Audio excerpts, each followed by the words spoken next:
I walked into the kitchen of my son-in-law's restaurant and froze. My daughter was devouring leftovers from dirty plates, hidden in a dark corner. When he saw me, he flashed a cruel smile and said, "That is her place now." In that moment, something inside me woke up. I pulled out my cell phone and dialed the number I swore I would never use again. The time had come to collect that debt.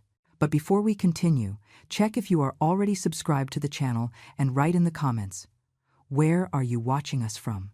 We love knowing how far our stories are reaching. My name is Susan. I am 62 years old, and I have spent the last 4 decades of my life trying to be invisible. I was not always like this. There was a time when my name meant something in this city, a time when people respected me, even feared me. But that was before making the choice that would change everything, before sacrificing my career to save someone who did not deserve it. It was a random Thursday when I decided to visit my daughter, Emily, at work. She was 32 years old and had always been my dreamer, the girl who believed in the best in people even when all the signs pointed to the contrary. 3 months prior, she had left her stable job as a literature teacher to work at the restaurant of her husband, Brad. He convinced her with golden promises, telling her she would be the manager, that she would be the queen of the place. I never trusted him. From the first day Emily brought him home 5 years ago, something in his eyes made me uncomfortable. It was a calculating glint, the look of someone who measures the value of people by what he can extract from them. But Emily was in love, blind to the signs I saw so clearly, and I, tired of so many battles in life, let her follow her path. The restaurant was called the Golden Spoon. What a pretentious name for what was actually just another mediocre establishment on a busy corner in downtown Chicago. I arrived around 3 o'clock in the afternoon, the time when lunch was over and dinner had not yet begun. The facade had cheap neon lights that flickered irregularly, and the paint was peeling around the edges of the windows. I walked in through the front door. The smell that greeted me was horrible, a mix of stale oil, cheap perfume, and something sour that smelled like mold. The tables were dirty, with food scraps still stuck to the plastic tablecloths. A waitress in a uniform that was too tight was chewing gum while checking her cell phone. She did not even look at me when I entered. "I came to see Emily," I said, trying to keep my voice steady despite the knot in my chest I was already starting to feel. The girl let out a sarcastic little laugh. "The manager? Sure. Look in the back, where managers usually are." The mocking tone was unmistakable. I walked down the narrow hallway that led to the kitchen. The walls were stained, with splashes of sauce and grease that no one bothered to clean. The noise coming from the kitchen was chaotic. Pans banging, shouting, the constant whistle of the exhaust fan that clearly was not working right. I pushed the double doors and entered. The heat hit me like a solid wall. The kitchen was a disaster. Cooks in dirty uniforms moved without coordination, dropping utensils on the filthy floor. Vegetable peels piled up in the corners. The smell of burnt food mixed with cheap cleaning products was suffocating. I looked for Emily, expecting to see her in an office, reviewing orders, managing the team. But she was not in any visible place. I kept looking, and that was when my heart stopped. In the darkest and most distant corner of the kitchen, near the dishwashing area, was a hunched figure. It took me a few seconds to process what I was seeing.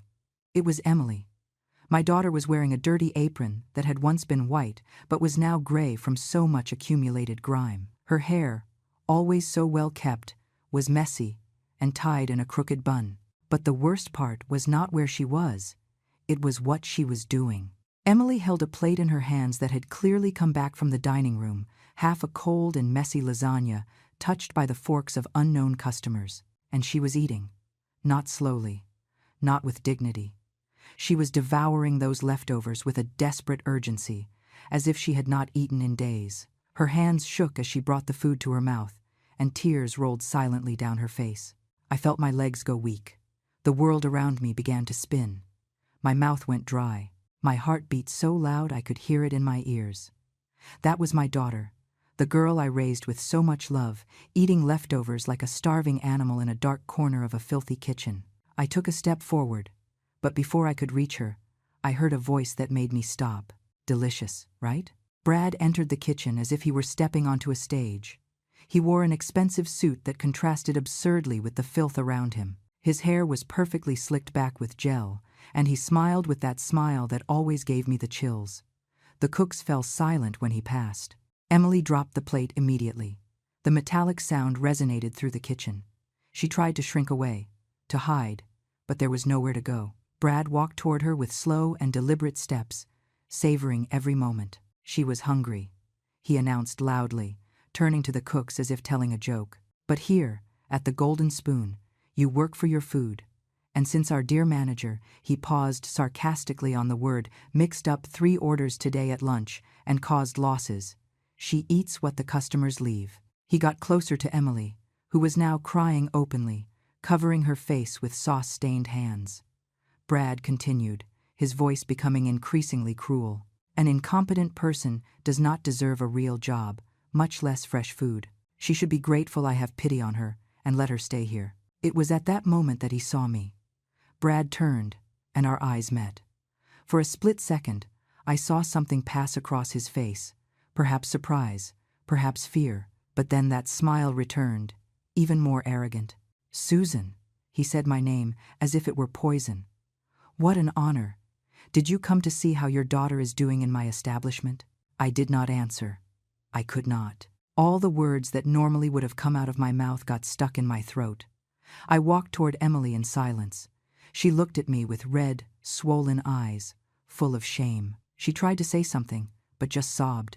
I held her elbow firmly, but gently. I felt how thin she was, the bones prominent under her skin. How many pounds had she lost? How long had this been happening? Let's go, I told her quietly, just for her. Oh, you are leaving? Brad let out a loud laugh. Great! One less useless mouth to feed. And do not come back, Emily. You are fired. Fired from my life, too. You can go look for another fool to support you. He pulled a crumpled envelope from his jacket pocket and threw it on the floor at Emily's feet. Some bills fell out, a ridiculous amount that would not even cover a week of basic expenses. Take your crumbs and get out. I am filing for divorce. I guided Emily out of that hellish kitchen. She was trembling so much she could barely walk. We passed down the hallway, past the waitress who was now watching us with morbid curiosity, and went out to the street.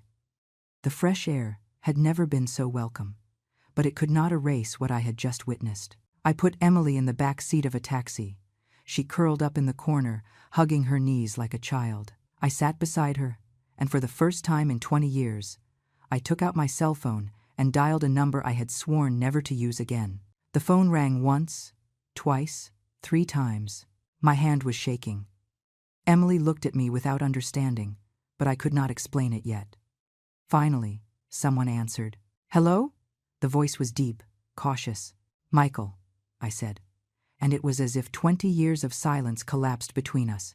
It is me, Susan. There was a long pause. I heard his heavy breathing on the other end of the line. Susan, he said finally. And there was so much weight in that single word. After so long. Is it the police? No, I replied, looking at my destroyed daughter beside me. It is time for you to pay your debt to me. I hung up before he could respond. I put the phone away and hugged Emily, who finally collapsed into violent sobs against my shoulder. The taxi continued in silence through the city while I looked out the window, feeling something I had not felt for decades awaken inside me. It was not rage. Rage is hot, explosive, uncontrolled. What I felt was cold, calculated, precise. It was the feeling of someone about to use a sharp knife to make a surgical cut. Brad had no idea what he had just unleashed. I took Emily directly to my house in a quiet suburb just outside the city. She did not protest, did not ask questions. She was in a state of shock, moving like a robot. I helped her take off that filthy apron, ran a hot bath, and laid clean clothes on the bed. While she was in the shower, I went to the kitchen and prepared a simple vegetable soup, something nutritious but light that her likely mistreated stomach could digest. When Emily came out of the bathroom, wearing my old robe and with her hair still wet, she looked 10 years older. She sat at the table without saying anything and began to eat the soup slowly. I sat across from her, watching her in silence. Since when? I asked finally. Emily stopped with the spoon in the air. Her hands began to tremble again. 2 months, she whispered. At first, he really let me help with the management, but then he started saying I was doing everything wrong, that I was too stupid, too slow. He kept diminishing my responsibilities until I became just another employee. Then, not even that. Why didn't you leave? Why didn't you tell me? Tears filled her eyes again. Because I was ashamed. You never liked him, and I wanted so much to prove you were wrong, that he loved me, that we could build something together. I spent all my savings to help open the restaurant. I thought it was our partnership, our future. She dropped the spoon and covered her face with her hands. He turned me into a joke, Mom. The other employees laugh at me. He makes me wash dishes, scrub toilets, and when I make any mistake, he takes away my food as punishment. Today I was so hungry. My heart broke and hardened at the same time. I stood up, walked around the table, and hugged my daughter. She was so fragile now, so different from the self-assured young woman she had been. Listen well, I said, holding her face between my hands. This is over. You will never go back to that place. You will never see that man again, and he is going to pay for every humiliation he put you through. Mom, he is powerful. He has contacts, influential friends. We can't do anything against him. I smiled, and it was a smile I had not used in a long time. My dear, you do not know who your mother really is, or rather, who she was. Emily looked at me confused, but I did not explain yet. There were things she needed to know, but it was not the time. First, I needed to make sure she was safe, fed, rested. Then, the revenge would come. That night, after Emily finally fell asleep in my room, I sat in the living room with a cup of tea and called Michael again. This time, he answered on the first ring. What do you need? His voice was direct, no small talk. Information. I want to know everything about Brad Miller. Finances, legal issues, personal affairs. Every skeleton he has in the closet, that is going to take time. You have until tomorrow afternoon. There was a pause. Susan, you know I owe you everything. That night you took the blame for me. You lost everything. Your career, your reputation. I spent 20 years living with that debt, and now it is time to pay it, I said firmly. My daughter was destroyed by this man. He is going to lose everything, just like I lost. But unlike me, he deserves it. Understood. I am putting my team on it right now. Michael was no longer the scared 25-year-old boy who almost went to prison for embezzlement from the company where we worked. Now he was one of the most powerful businessmen in the city, with connections in every sphere. And he owed me. He owed me a lot. 24 years ago, I was the financial manager of a large import company. Michael was my assistant. Young, ambitious, but reckless. He got involved in illegal gambling, and desperate for money, he diverted funds from the company. When the audit discovered it, he was hours away from being arrested. Back then, my younger brother had just started college at Ohio State. My mother was sick. I was the family's support. But I looked at Michael, saw the panic in his eyes, saw his whole life about to crumble, and I made a decision that would change everything. I took the blame. I said it had been my negligence, that the financial controls failed under my supervision. I lost my job, my professional certification, my reputation. I had to start from zero, accepting menial jobs just to survive. Michael built an empire with the time I gave him. And now, finally, that debt would be collected. The next morning, Emily woke up late. I made a hearty breakfast and insisted she eat everything. She was still pale, but there was a little more color in her face. While we were eating, my phone rang. I have everything, Michael said without preamble. Can I come to your house? Come. An hour later, Michael was sitting in my living room. He was 49 years old now, silver hair, impeccable suit. When he saw Emily, his face softened. You must be Emily. I have heard a lot about you over the years. Emily looked at me, confused. Who is he, Mom? Someone who owes me a very big favor, I said simply. Michael opened his briefcase and spread documents on the coffee table. Brad Miller, he began. 34 years old, married to Emily for 4 years. Owner of the Golden Spoon restaurant for 7 months. And he is a complete financial disaster. He pointed to spreadsheets and bank statements. The restaurant is bleeding money. Unpaid suppliers, late wages, debts to loan sharks. But here is the interesting part. He pulled out another set of documents. He is diverting what little money comes in to a new project. What project? I asked, leaning forward. A new restaurant, more luxurious, downtown. He already rented the space, is already remodeling. And he is not doing it alone. Michael put a photo on the table. It was Brad, with a tall, blonde woman, dressed in expensive clothes. They were hugging, laughing. Tiffany Stone, 28 years old, model, digital influencer, and your son-in-law's new business partner, or rather, new girlfriend that he is using his wife's money to impress. Emily took the photo with trembling hands, her eyes filled with tears. But this time, there was something different in them. It was not just pain, it was rage. He used my money for this? Her voice was low, controlled. All the money I saved tutoring at night, savings that took me years to gather? Every penny, confirmed Michael. And there is more. The lease for the Golden Spoon is in your name, Emily. If the restaurant closes or has legal problems, you are responsible for the debts. Is that possible? Emily looked at me horrified. Perfectly possible when you trust the wrong person, I said bitterly. Michael continued. But here is where it gets interesting.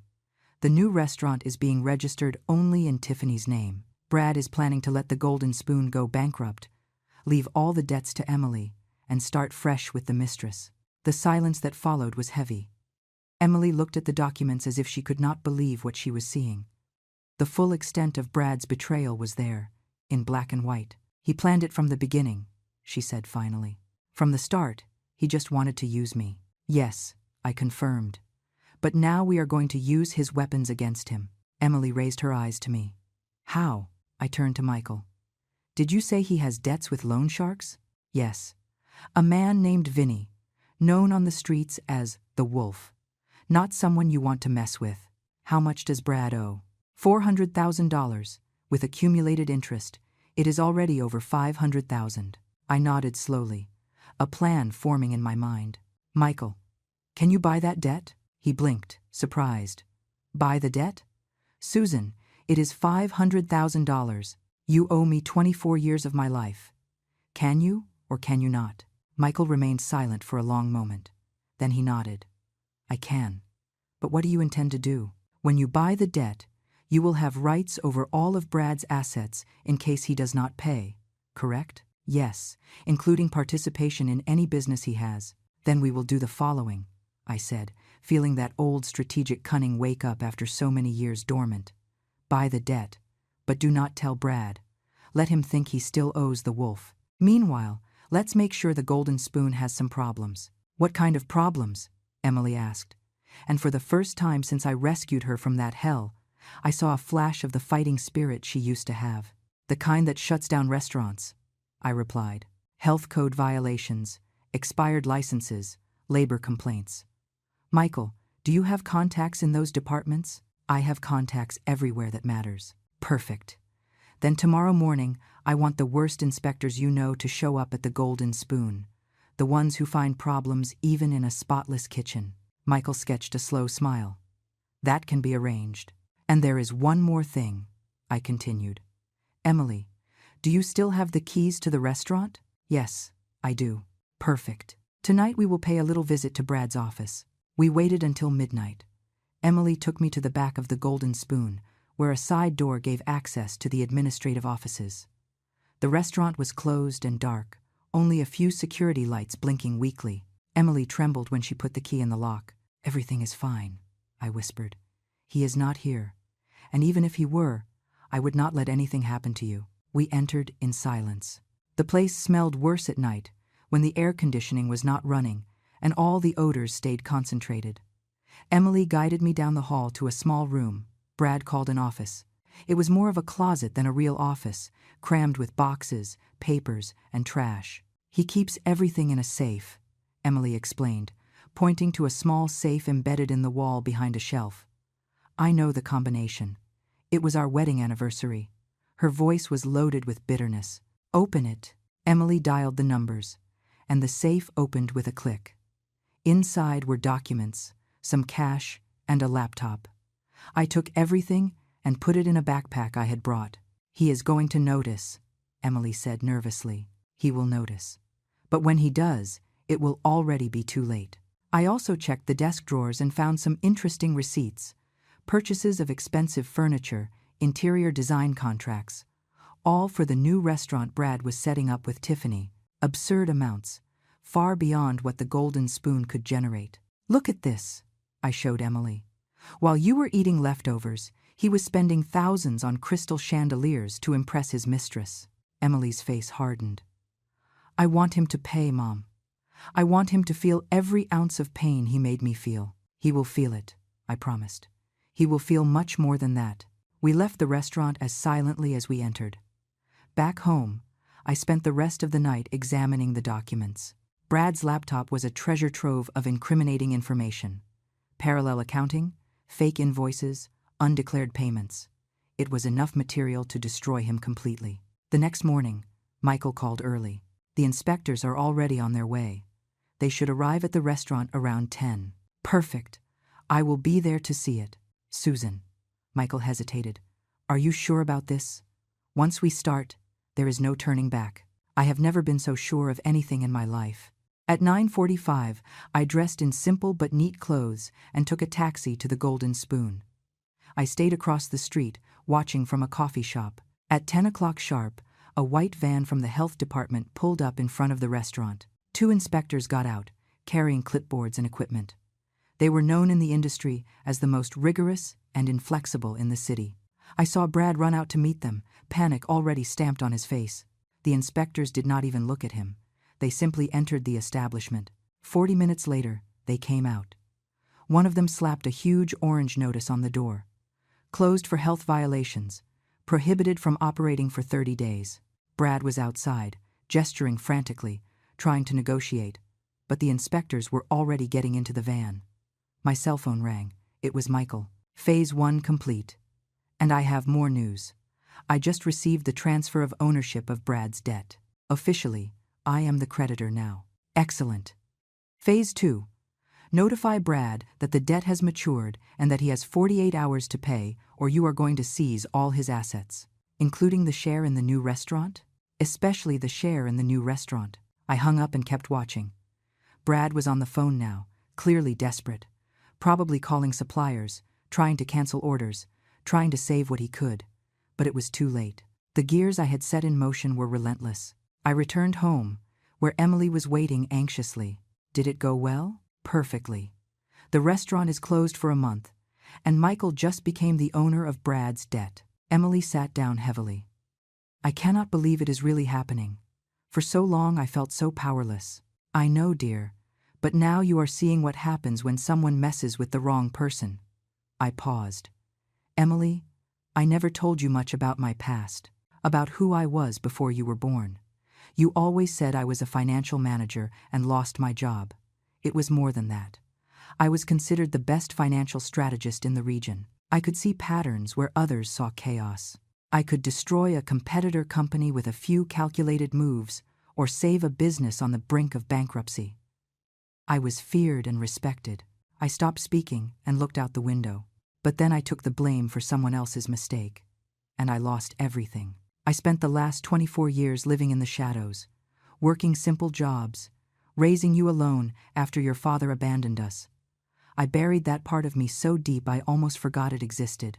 I turned to Emily. But seeing you in that corner, eating leftovers like a dog while that worm laughed, something inside me woke up, and I realized that I still know exactly how to destroy someone. Emily looked at me with a mix of admiration and wariness. What is going to happen now? Now? Now Brad will receive the debt collection notice and go into total panic. It did not take long. At 4 p.m. that same day, my cell phone rang. It was Emily, voice frightened. Mom? Brad is banging on the door.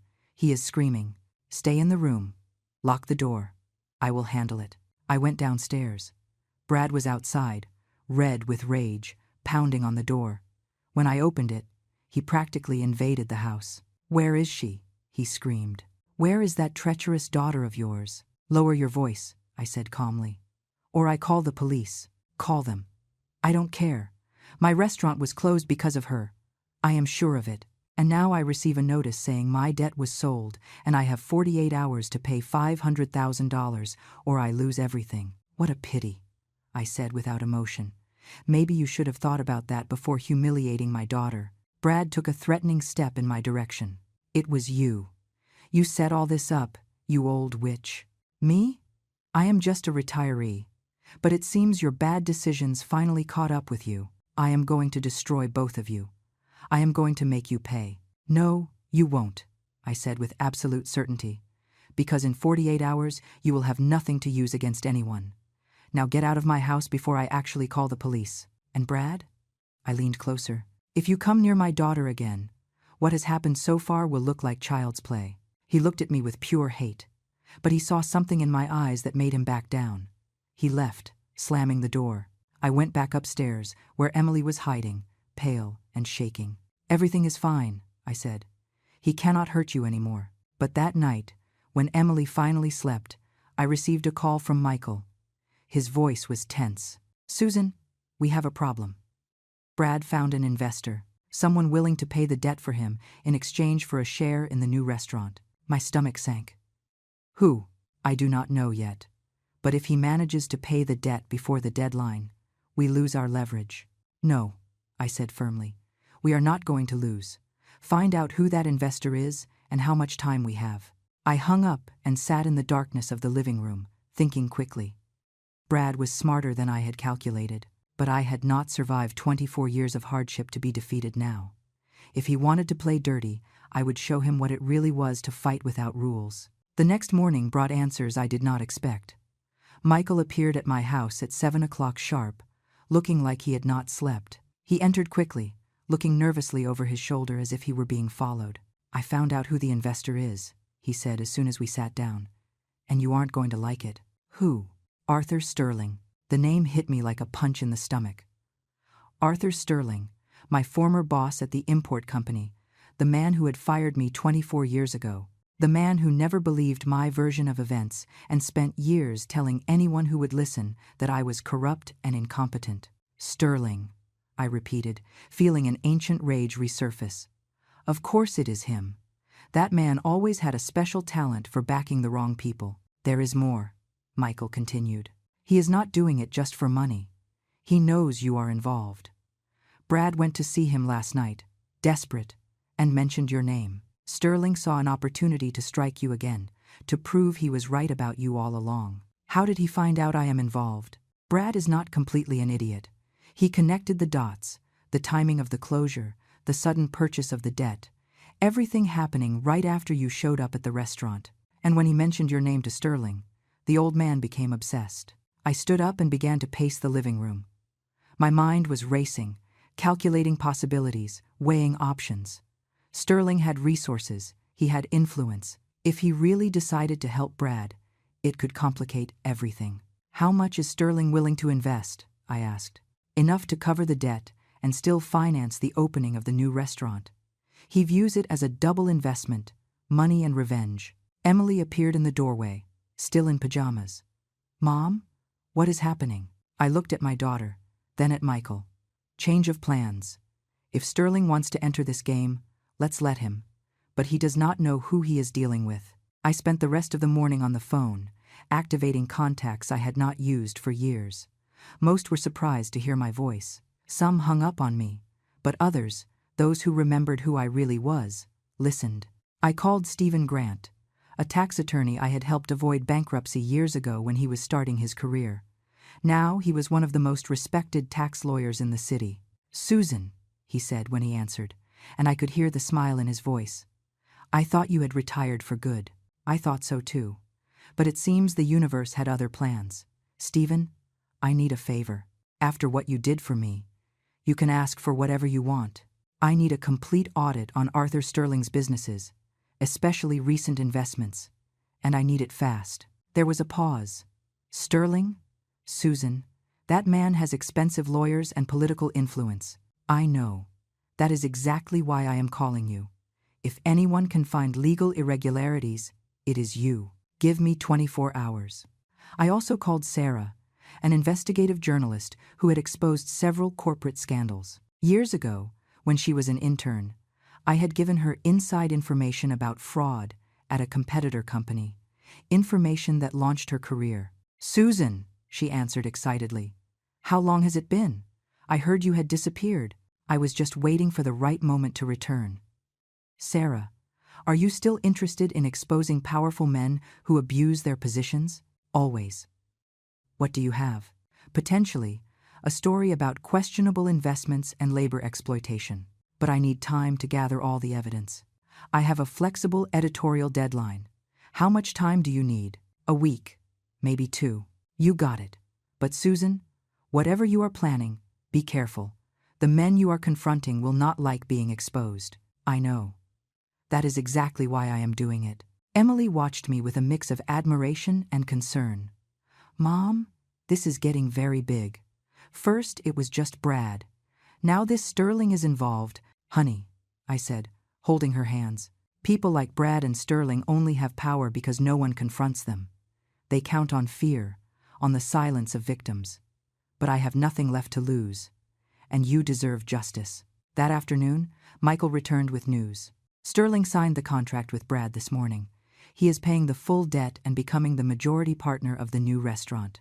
The grand opening is scheduled for 3 weeks from now." "Perfect," I said, surprising both Michael and Emily. "Let them celebrate.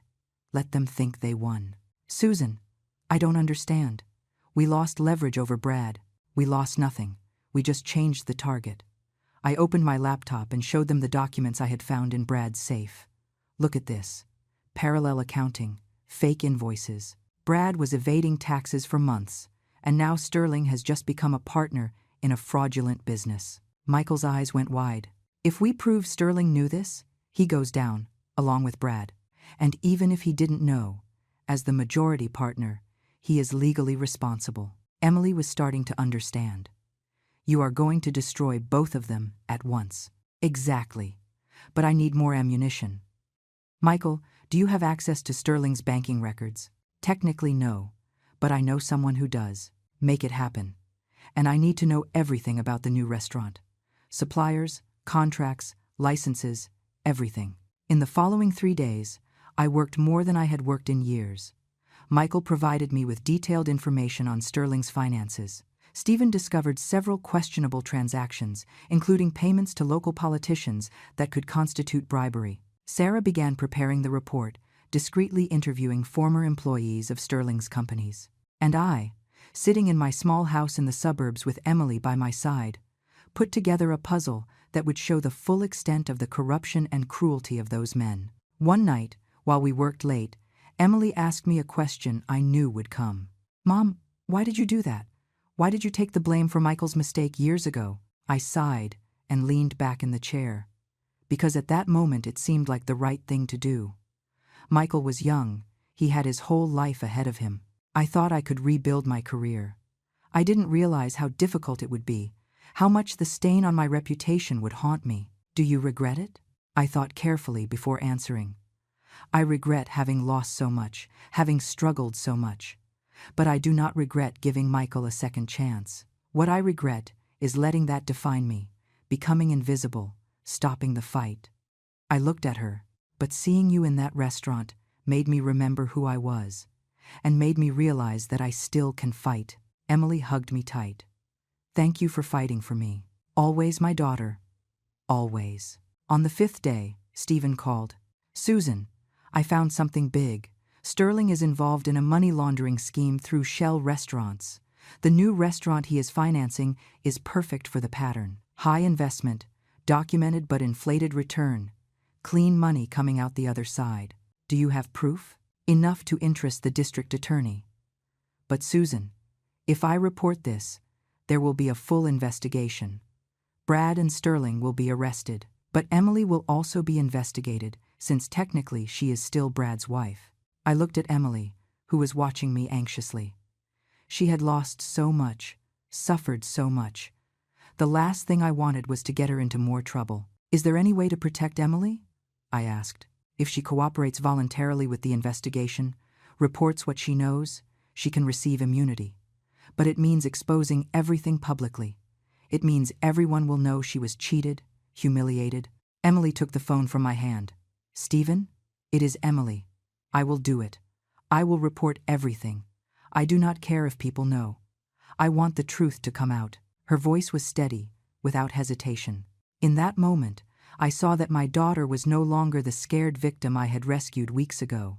She was a survivor, a fighter. Are you sure, Emily? Stephen asked. Once we start, there is no turning back. Absolutely sure. When do we start? Tomorrow morning. Come to my office at 9.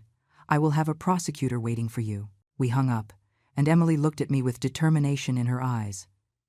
It is time to end this, Mom. Yes, I agreed. It is time. But there was still one piece of the puzzle I needed to put in place. A piece that was going to make Brad and Sterling's fall even more spectacular. And for that, I would need to do something I hadn't done in a long time. I would need to go back to being the woman I was before everything fell apart.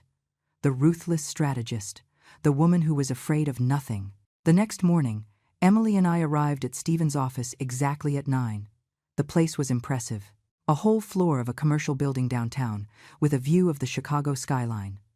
The rooms had glass walls, modern furniture, and dozens of lawyers working at their computers. Stephen met us personally and took us to a private conference room. Inside, a man of about 50 was waiting for us. He wore a dark suit and had the rigid posture of someone who spends their life chasing criminals. This is District Attorney Miller, Stephen introduced us. Mr. Miller, these are Susan and Emily. The prosecutor greeted us formally and indicated the chairs. Mrs. Susan. Stephen gave me some preliminary information about the case, but I need to hear it from you directly. Emily, are you willing to testify against your husband? Yes, answered Emily without hesitating. Against him and against anyone involved. For the next 3 hours, Emily told everything. Every humiliation, every moment of abuse, every penny Brad had stolen from her. She showed the bank transfers from her savings to the restaurant accounts. She showed text messages where Brad insulted and threatened her. She described the degrading working conditions. I supplemented with the documents I had found. The parallel accounting, the fake invoices, the undeclared payments. And then I delivered the bomb, the financial transactions of Sterling that Stephen had discovered, showing the pattern of money laundering. District Attorney Miller listened in silence, occasionally making notes. When we finished, he leaned back in his chair and remained silent for a long moment. This is enough, he said finally. It is enough for search and seizure warrants, for freezing accounts, possibly for pretrial detention. But I need to be honest with you. A case like this can take months, even years. And men like Sterling have resources to prolong processes indefinitely. I understand, I said. But we have something that can speed things up. I took out my cell phone and showed the photos I had taken of Brad with Tiffany. The grand opening of the new restaurant is scheduled for 2 weeks from now. It will be a big event, with press, local authorities, if we make the warrants be executed during the opening. District Attorney Miller smiled for the first time. That would be quite spectacular and effective. The more public, the harder for them to try to sweep everything under the rug. Exactly what I was thinking. Very well. I will request the warrants today. They should be approved in a week. Then it is just a matter of timing. We left the office with a mix of relief and anticipation. Emily was lighter, as if a weight had been lifted from her shoulders. It is really going to happen, she said as we walked down the street. He is going to pay. Yes, but Emily, do you understand that in the coming weeks your life will be exposed? The media will cover the case. Your name will be in the papers. I know. And that is fine. I do not have shame anymore. I was the victim, not the criminal. That new strength in my daughter filled me with pride. She had survived the worst and emerged stronger. But there was still one last thing I needed to do before the opening. That afternoon, I went alone to Brad and Sterling's new restaurant. It was called the North Star, a pretentious name for an establishment being built on fraud and dirty money. The facade was almost ready. Italian marble, mirrored glass, an elegant neon sign. I stood across the street watching the workers come and go. I saw Brad appear, now wearing even more expensive clothes, driving a new car. Tiffany was with him, clinging to his arm, laughing at something he said. They looked like a successful couple, without a care in the world. If only they knew what was coming. My cell phone rang. It was Sarah, the journalist. "Susan, I finished the preliminary report. I want to show it to you before publishing. Can you come to the newspaper?" "I can. I will be there in 20 minutes." In Sarah's office, I read the report she had prepared. It was devastating. She had interviewed 5 former employees of Sterling's companies, all with similar stories of abuse, exploitation, and illegal practices. She had interviewed former employees of the Golden Spoon, who confirmed the terrible conditions and degrading treatment Brad gave the staff. The report connected everything. It showed how Sterling used his restaurants to launder money, how Brad was a perfect partner for that scheme, and how Emily had been used and discarded in the process. "This is going to cause an earthquake," I said. "That is the intention. When do you want me to publish?" "The day of the opening. But not in the morning. Publish at 7 in the evening, 1 hour after the official opening, when there are already a lot of people there, when social media is already full of photos of the event." Sarah smiled mischievously. "You are diabolical, Susan. I like that." The following days passed at a strange speed. District Attorney Miller kept us informed about the progress of the warrants. Everything was being approved. Search and seizure at Brad and Sterling's restaurants, freezing of bank accounts, temporary arrest warrants for investigation. Emily spent that time recovering. She gained weight, the color returned to her face, and the sparkle returned to her eyes. She began to make plans for the future. She talked about going back to teaching, maybe opening her own academy. "When all this is over," she told me one night, "I want to do something meaningful. I want to help other women who went through what I went through, show that it is possible to survive and rebuild." "You will be amazing at that," I said, hugging her. Michael was also present during that period, providing logistical and emotional support. One night, after Emily went to sleep, he and I talked in the kitchen. "Susan, I could never thank you properly for what you did for me all those years ago," he said. "I built an empire on the sacrifice you made, and I spent every day of the last 24 years waiting for a chance to pay it back. You are paying it back now. I know, but it is not enough. When all this is over, I want you to come back. Not to work for me, but with me. I need someone with your strategic mind, your experience. I can offer you a partnership, profit sharing." I looked at him, surprised. "Michael, I am 62 years old. So what? Your mind is sharper than ever. You orchestrated all this." He gestured around, referring to the complex plan we had set up. "In 2 weeks, you will have taken down 2 powerful men. Imagine what you could do in a position of real power." "I will think about it," I said. But deep down, I already knew my answer. Finally, the day of the opening arrived. Emily and I spent the morning preparing our clothes. I chose an elegant but understated dress, black and simple. Emily wore a navy blue dress that made her look professional and confident. "Ready?" I asked her at 5 o'clock in the afternoon. "More than ready. Let's finish this." We arrived at the North Star at 6 o'clock sharp. The event was already in full swing. Expensive cars filled the parking lot.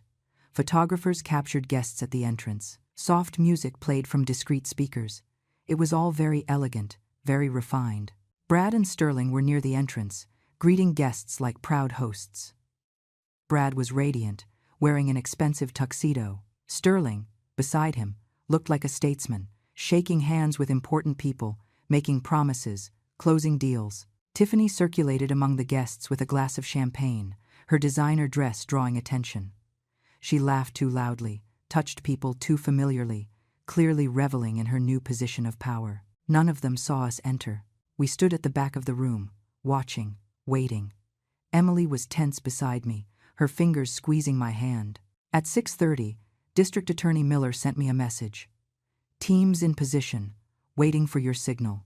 At 7 o'clock sharp, when the event was at its peak, when all the important guests had already arrived, when the cameras were all positioned for Sterling's opening speech, I sent a single word: "Now." 3 minutes later, the restaurant doors burst open. FBI agents entered in formation, followed by prosecutors and marshals. The room fell into absolute silence.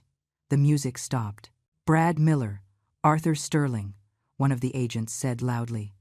"You are under arrest for tax fraud, money laundering, and criminal conspiracy. You have the right to remain silent." Chaos exploded. Guests screamed. They ran toward the exits. Photographers, realizing they had a much bigger story on their hands, began photographing frantically. Brad tried to run, but was immobilized by 2 agents. Sterling, smarter, stood still, but his face was white as paper. Tiffany let out a sharp scream and dropped her glass of champagne, which shattered on the marble floor. It was then that Emily took a step forward, stepping out of the shadows. Brad saw her, and his eyes went wide with shock and understanding. "You," he whispered. "You did this." "No," Emily said clearly, her voice steady. "You did this to yourself. I just told the truth." At the same moment, I saw Sarah publish the report online. Notifications began to ping on guests' cell phones. People began to read, their faces reflecting horror, disgust, fascination. The story was spreading like fire. In minutes, it would be the headline on all major news portals. By the end of the night, Brad and Sterling would be the most hated men in the city. I watched as they were led away in handcuffs, their heads bowed, their arrogance completely destroyed. I watched the empire they had built on lies and cruelty crumble in a matter of minutes. And I felt, for the first time in 24 years, that justice had been done. The days following the arrest of Brad and Sterling were a whirlwind. The story dominated every newscast, every TV channel, every newspaper, every news site talked about the scandal. "Luxury restaurant hides money laundering scheme" was the most common headline. Photos of Brad being led away in handcuffs went viral on social media. Sarah's report was reposted dozens of times, cited on TV shows, shared millions of times. She had become one of the most sought-after journalists of the moment, giving interviews on corporate corruption investigation. And always she mentioned Emily as an example of courage in whistleblowing. Emily was summoned to testify 3 times in that first week. Each time, she appeared with her head held high, answering all questions with clarity and honesty. Brad's lawyers tried to intimidate her, insinuated she was involved in the crimes. But District Attorney Miller was always present, protecting her. In the 3rd hearing, the judge determined that Emily received full immunity in exchange for her cooperation. She was officially recognized as a victim, not an accomplice. When we left the courthouse that day, Emily cried with relief. "It is over," she said between sobs. "It is really over. Yes, my daughter, it is over." But it was not completely over. There were still practical matters to resolve.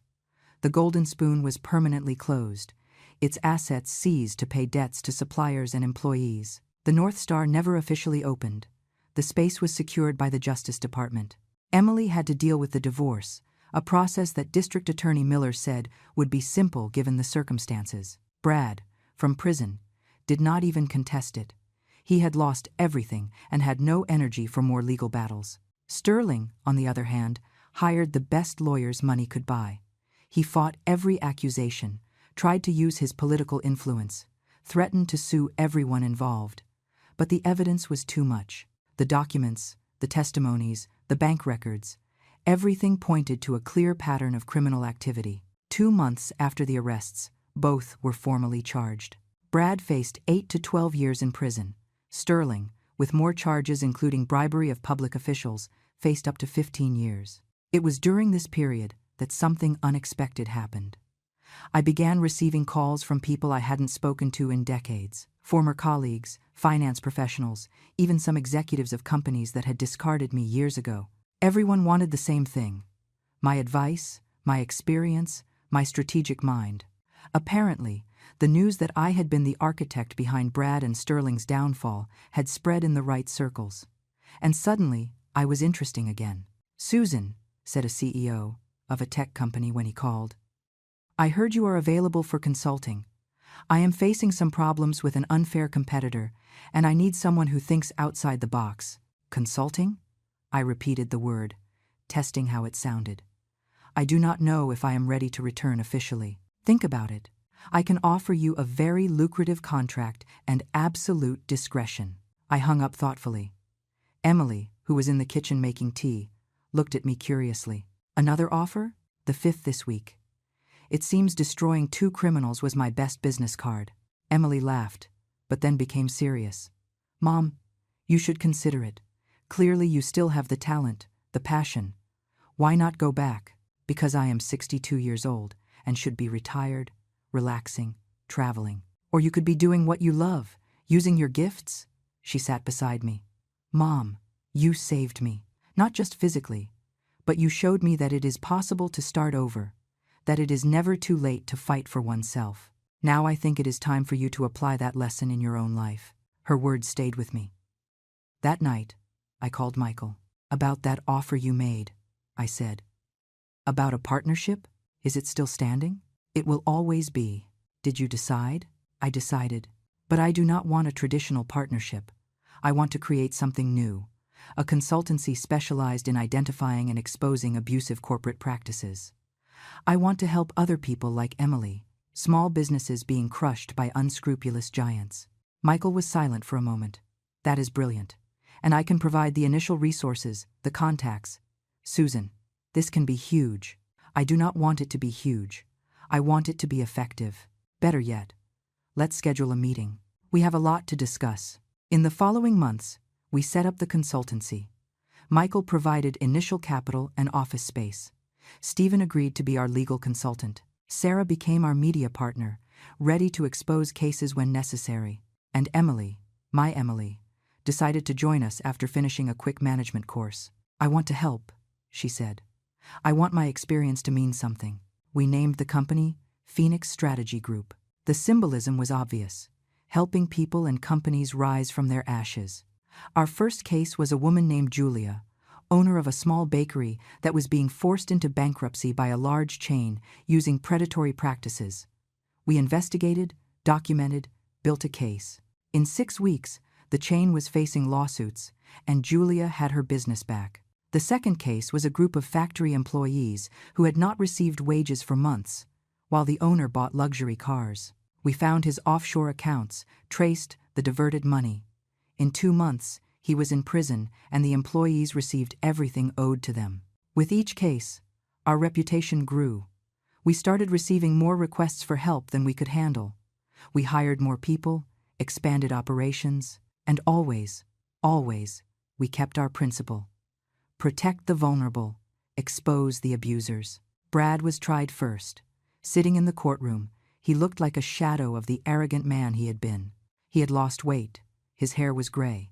When he looked at Emily, who was in the audience, there was no anger in his eyes, only defeat. He was sentenced to 10 years in prison. Tiffany, who had been his companion during the ascent, did not appear at the trial.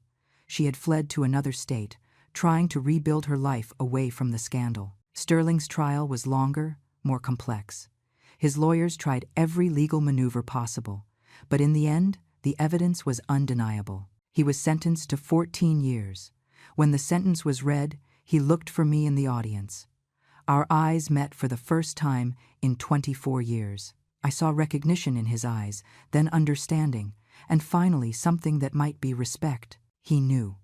He knew that I had orchestrated everything, that the woman he had fired and defamed years ago had returned and destroyed his empire, and there was nothing he could do about it. After the trial, I gave an interview to Sarah.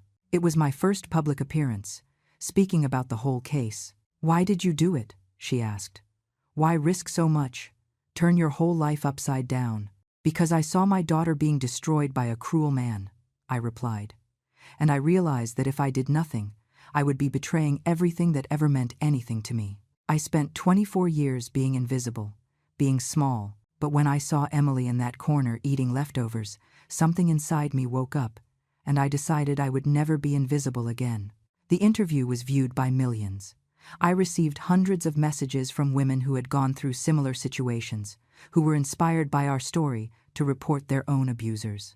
One of those messages was from a woman named Beatrice. She had worked for Sterling 10 years ago.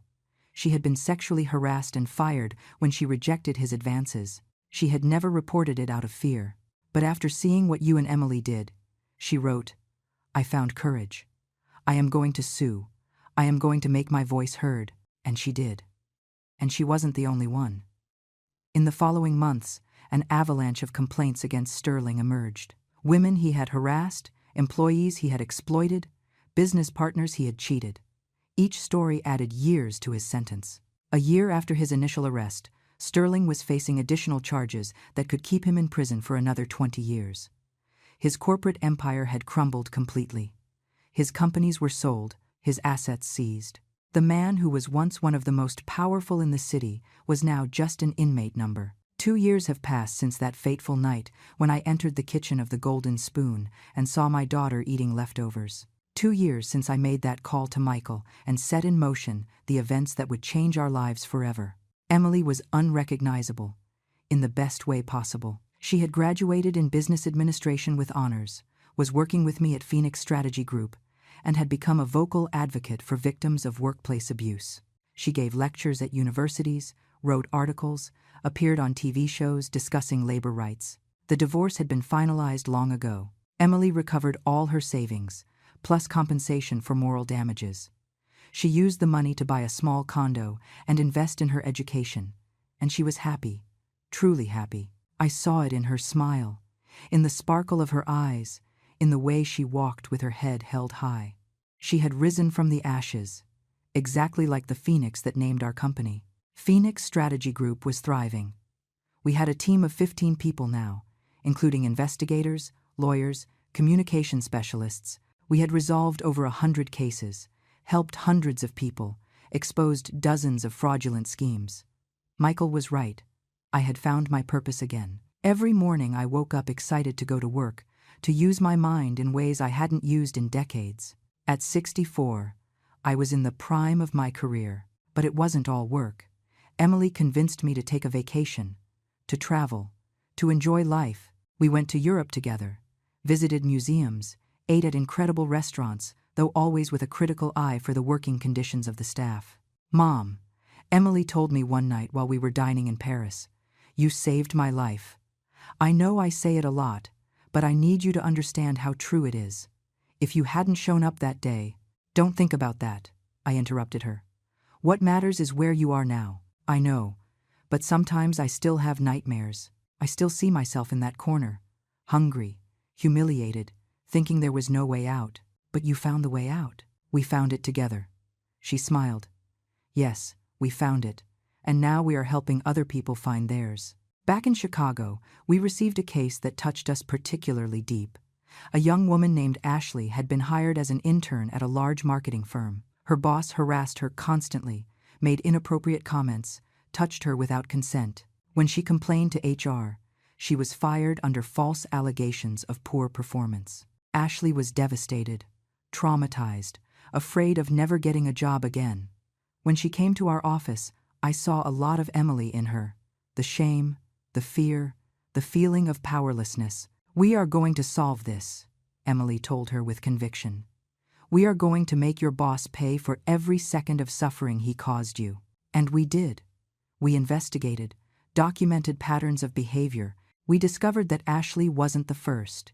There were 5 other women before her who had suffered harassment from the same boss.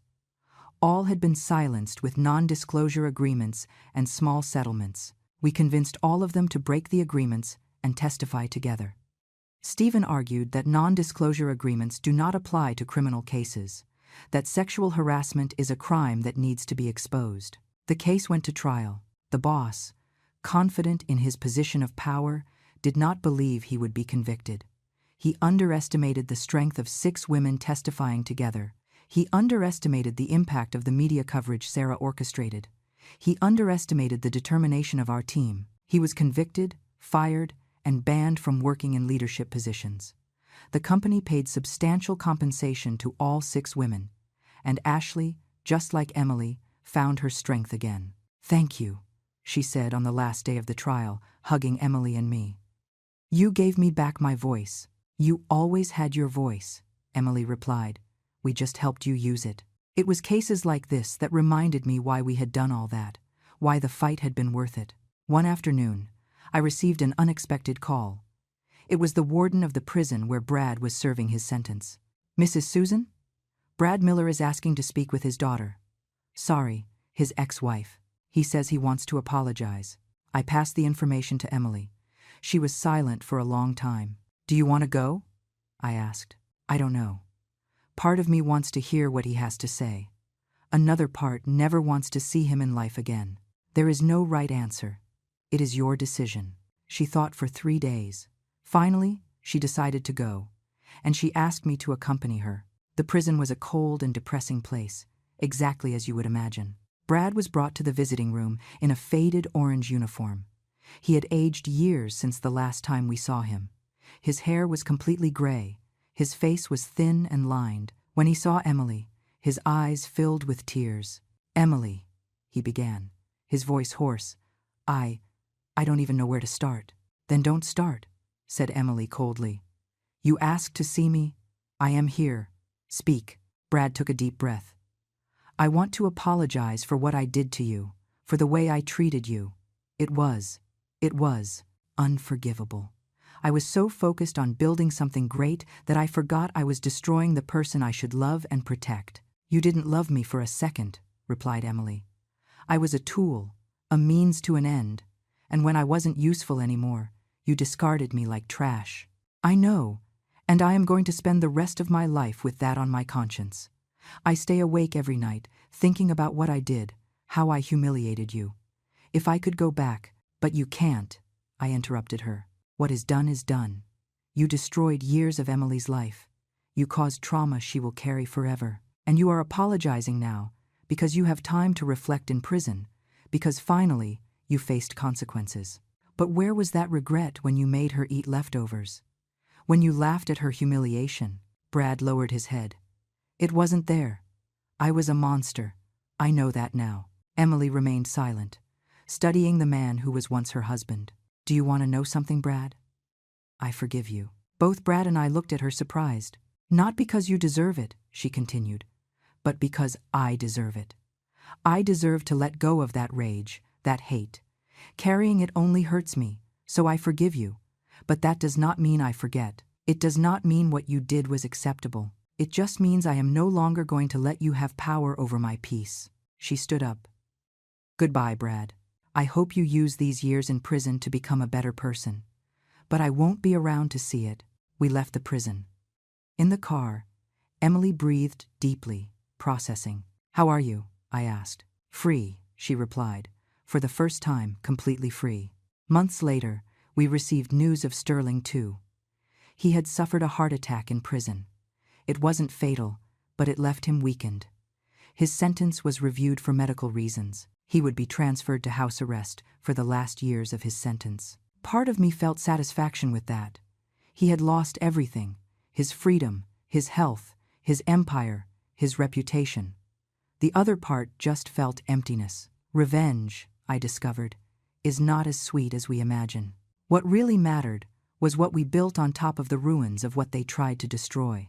Emily had a new life, a meaningful career, a voice that helped others. I had rediscovered my purpose, proved that it is never too late to start over. And together we were making a difference, one person at a time. Today, 3 years after that day in the restaurant, I am sitting in my office looking out at the city of Chicago through the window. Phoenix Strategy Group is on the 10th floor of a modern building, very different from my small house where it all began. The walls of the office are full of thank you letters from clients we helped, photos of the team, awards we won for our corporate social justice work. It is a long way from that invisible retiree I was. Emily enters my office, carrying a briefcase. At 35, she is now our director of operations. She wears elegant suits, her hair is always impeccable, and she walks with a confidence that is inspiring. "Mom, we need to discuss the Ferguson case. The situation is more complex than we thought." We spend the next hour reviewing details, planning strategies. It is our biggest case yet. A restaurant chain exploiting migrant workers, paying below minimum wage without proper registration. "This reminds me," says Emily thoughtfully, "where we started. Yes, but now we have the resources, the experience, the team to do something real about it." My cell phone rings. It is an unknown number. I answer. "Hello? Susan?" A young female voice. "My name is Jessica. I don't know if you can help me, but I saw your interview on TV, the story about your daughter, and I'm going through the same thing." My heart squeezes. "Tell me, Jessica." She tells about her abusive boss, about the degrading working conditions, about how she is losing herself day after day. It is a familiar story, painfully familiar. Jessica, I say when she finishes, you are not alone. We are going to help you. Can you come to our office tomorrow? Really? Are you really going to help me? Absolutely. That is what we exist for. When I hang up, Emily is looking at me with a smile. One more? One more. There is always one more, replies Emily. As long as there are people being exploited, abused, there will be work for us. She is right, of course. The work never ends. But that does not discourage me. On the contrary, it energizes me. Each new person we help is a victory, proof that what we do matters. That night, I have dinner with Emily and Michael at one of the nicest restaurants in the city. It is a place we investigated quietly before visiting. Fair treatment of employees, proper wages, dignified working conditions. We do not support businesses that do not respect those things. A toast, Michael raises his glass, to Phoenix Strategy Group. 3 years of operation, more than 200 cases resolved, hundreds of lives changed. And to many more years, adds Emily. And to second chances, I conclude. For all of us, we toast. The wine is excellent, the food is delicious, the company is perfect. I look at Emily, so beautiful, so strong, so far from that broken creature I rescued 3 years ago. I look at Michael, the man who gave me a second chance when I needed it most. And I think about myself. Susan, 64 years old, who spent decades in the shadows but emerged stronger than ever, who proved that it is never too late to fight, to start over, to make a difference. My phone vibrates. Another message from someone asking for help, another potential case, more work, and I smile, because this is exactly where I want to be. After dinner, Emily and I walk through the city. It is a cool night. The stars are visible despite the city lights. Mom, says Emily suddenly, do you regret anything? Everything that happened? All the choices you made? I think carefully before answering. I regret having lost so many years being invisible, but I do not regret having taken the blame for Michael, because that eventually led us here. I do not regret making Brad and Sterling pay, because they deserved it and because it saved you. And I definitely do not regret creating Phoenix, because it gave me back my life. I don't regret anything either, says Emily. Not even the time with Brad. Because that experience, as horrible as it was, taught me about strength. It taught me that I can survive anything. And it gave me a purpose to help others survive too. I hug my daughter as we walk. We are survivors, fighters, phoenixes that rose from the ashes. And we are just getting started. The next week, Jessica comes to our office. She is scared, fragile, but there is determination in her eyes. Emily sits with her, takes her hand, tells her own story. You are going to get through this, says Emily. I got through it, and I am going to be with you every step of the way. I begin to work on Jessica's case, putting together the strategy, gathering evidence. It is familiar now, this process. But each case is unique. Each person has their own story of suffering and courage. Months pass. Jessica's case goes to trial. Her boss is convicted. She receives compensation. She starts to rebuild her life. One more victory. And then comes the next case. And the next. The wheel keeps turning. Today, sitting in my office, I look at the plaque on the wall. Phoenix Strategy Group, where ashes turn into fire. It is our promise. Our commitment. My phone rings. Another person needing help. I answer with a smile. Hello, Phoenix Strategy Group. How can I help you? And so it continues. Day after day. Case after case. Life after life. We help people find their voices, to fight for justice, to be reborn. Because everyone deserves a second chance. Everyone deserves dignity. And everyone deserves to fight against those who try to destroy them. I learned that the hard way. But now, I use that lesson to help others. And there is nothing more rewarding. Emily enters my office later that day. Jessica just called. She got a new job at a good company. She is excited, happy. Another success story. Another one, agrees Emily. Mom, did you ever think about writing a book? Our story, the cases we solved. It could help more people. Maybe, I consider. When we have time. You never have time, laughs Emily. But it is for a good cause. You are right. My calendar is always full. There is always more work to do. But I would not change a thing. This is my life now, my purpose. At night, alone at home, I look at an old photo of Emily when she was a child. So innocent, so full of dreams. She went through so much, suffered so much. But she survived. More than that, she thrived. And so did I. Against all odds, we both found our way back to the light. I receive an email from Ashley, the young woman we helped with the harassment case. She is in law school now. She wants to be a labor lawyer, to help others as she was helped. Another phoenix rising, that is why we do what we do. Not just for immediate justice, but for the domino effect. Each person we help can help others. Each voice we liberate can liberate more voices. Before sleeping, I do something I hadn't done in a long time. I open that old file, the documents of my case from 24 years ago, when I took the blame for Michael, when I lost everything. For years, looking at those papers brought me pain. They reminded me of what I lost, what could have been. But now, I see something different. I see the beginning of a journey. I see the first step on a path that would eventually lead me here. If I hadn't made that choice, Michael wouldn't have become who he is. He couldn't have helped me when Emily needed it. We wouldn't have created Phoenix Strategy Group. Hundreds of people wouldn't have received help. Everything is connected. Every choice, every sacrifice, every moment of pain led to something greater. I close the file and put it away. I don't need it anymore. Those memories no longer define me. What defines me now is what I built on those ruins. I turn off the light and sleep in peace, knowing that tomorrow there will be more work, more cases, more people needing help, and I will be ready. Because I am Susan. I am 64 years old, and I am just getting started. Now, if you liked this story, click subscribe. And tell me in the comments, which part left you with your mouth open? Oh, and don't forget to become a member to have access to exclusive videos that I do not upload here.